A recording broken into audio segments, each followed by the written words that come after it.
In roughly 1 month, my YouTube channel changed in a pretty dramatic way. I went from having 4 subscribers to now 79 subscribers, and I didn't do any of those shady tactics or anything like subbing for subs. The growth of my channel has only occurred through feeding the YouTube algorithm exactly what it desires. This helped my video get picked up and recommended by YouTube, so that way I would get more views and in return, more subscribers. As you can see from this screenshot, the results talk for themselves. Now let me share my screen and we'll get right into the analytic report so that way you can see exactly what I see when I look at my channel.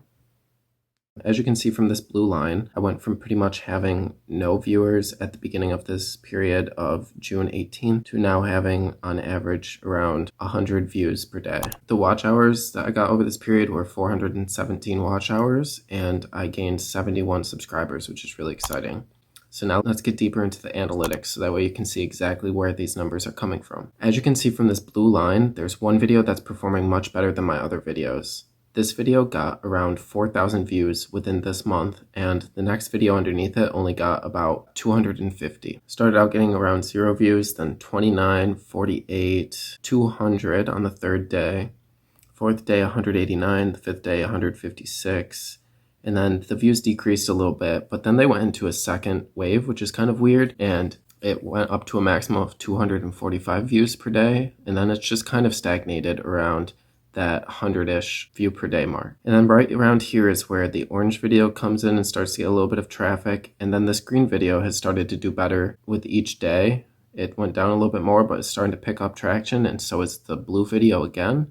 So it'll be interesting to see how this plays out within the next couple weeks. Now let's go over and see the watch time in hours per video. The blue line still outbeats every other video, but the green line at one point does overtake the blue video. Let's go over and see how many of these 71 subscribers came from which videos. As you can see, most of them come from the blue video, but there are a couple that come from the red video, as well as 5 from the green video and 1 from the purple video. Impressions are important as well, but we'll get into that in another video. Now let's get back over to views, but we'll look at these views in terms of by traffic source instead of just overall views. There are a bunch of different traffic sources, but the first one here is browse feature, which is when your video shows up on the user's home screen, homepage, subscription feed, or through the browsing features, meaning that when a user is searching for a new video to watch without entering anything into the YouTube search engine. I'll throw up a little screenshot of that so you can see what that looks like, but it's just like the pre-sorted tabs that YouTube creates on its own for people to search for things. So the next metric with the highest number of views is YouTube search traffic. YouTube search traffic is when somebody's searching for a specific search term in the YouTube search engine. When you type anything up into the top, that's the YouTube search engine, and it'll find relevant videos to whatever you type into the search engine. This is the traffic that you'll mostly want to focus on because it's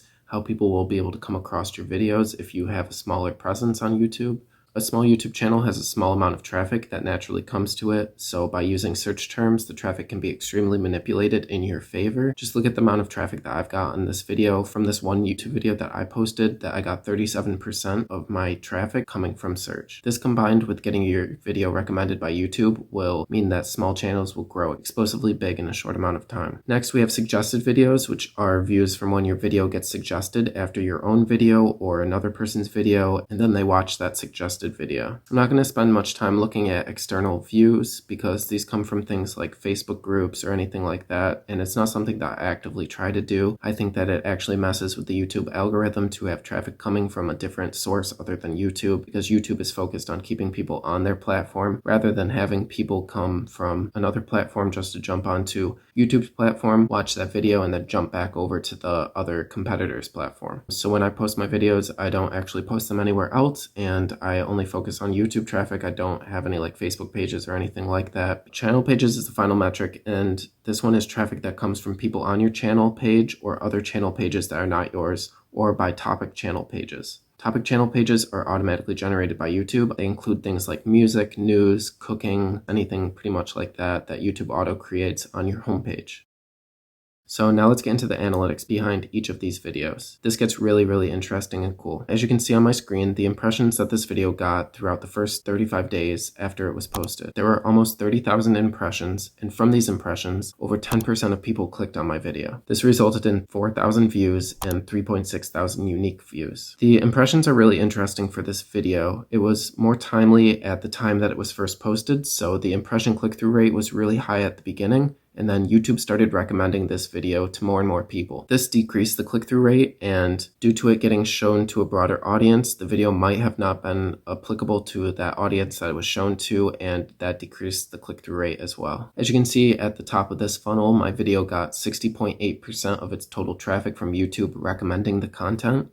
The other 39% was from viewers seeking out my content, which means that they searched something into the YouTube search algorithm and my video was near the top and they clicked on that video. Another good thing about the analytics tab section is that it shows me what YouTube search terms my traffic came from. For this video, the majority of the traffic came from the search term Instacart and Instacart shopper. If you were to go to YouTube and type in Instacart no batches, you would find the video of me that performed really well. I'm not sure how long that'll last, but hopefully it'll last for a while. Another cool thing is that YouTube shows what videos your video shows up after and gets suggested after, so this way you know what video topics are similar to your YouTube's algorithm. You can make content that is related to the videos that your video is suggested after, so then your video will most likely be recommended after your own video in YouTube's algorithm. In the engagements tab, you can see the watch time hour and the average view duration for the video. If your video is getting less than a 2 to 3 minute average watch time, then the video doesn't hold the viewer's attention and you might want to consider remaking the video or just scrapping the idea completely on. But you shouldn't delete any video because if it still gets you traffic, then it's not a complete waste. Now let's look at the next best performing video that I had within this 35-day time frame. Video is Walmart Spark versus Instacart Pay, and this video was recommended by YouTube more than the first video. Video had 65% of its traffic coming from YouTube recommending it. This video was designed to have traffic come from YouTube recommending it, since I don't think that there would be much search traffic for Walmart Spark versus Instacart Pay as the search query. One last point I would like to touch on is the geography of my viewers and the ages of my viewers. The majority of my viewers come from the United States, with a small percentage coming from Canada and Nigeria. The age of my viewers is also interesting. Look at this. There are no viewers 18 to 25, which I thought would be a larger number since that's the age range I fall into, but the majority of my viewers are 25 to 34, then 35 to 44.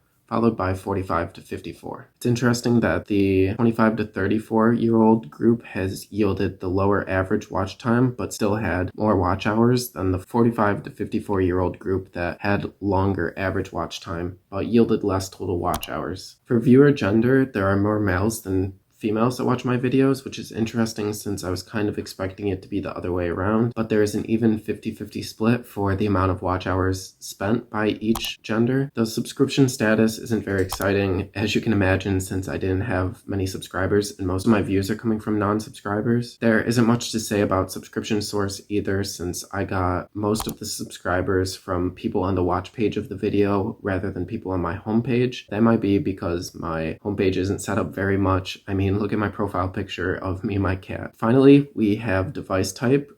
This is a little interesting because it seems that there are some people that watch my videos on TVs, but most people watch on their phone, and 9.4% of people watch on their computer. If you're still watching this video, give it a big thumbs up. It really helps the channel. I hope that you enjoyed this look at a small YouTube channel's growth after just one video getting picked up by YouTube's algorithm and getting recommended and shown to a bunch of people. Consider subscribing if you would like to see more videos like this, but that's all for this time. See you guys later. Bye.